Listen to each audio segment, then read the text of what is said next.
May nabili akong plum. O ito yung kapag nag-dry, tinatawag ng prunes. So, pag fresh, plum. So, ito siya.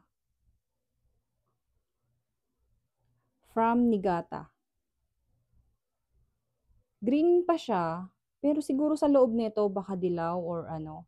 So, itatry kung kainin ng walang asin.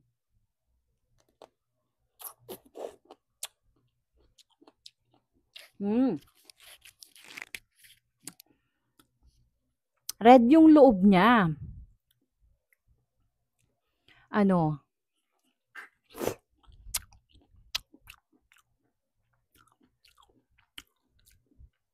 Matamis na may asim na ang juicy, napaka-juicy.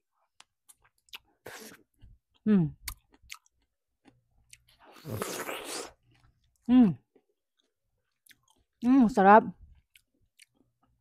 Asim. Kapag ano, kapag katulad kong mahilig sa maasim, pwede to. So, try kong lagyan ng asin.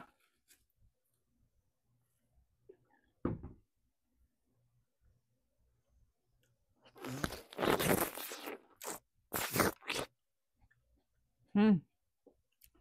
Ang sarap.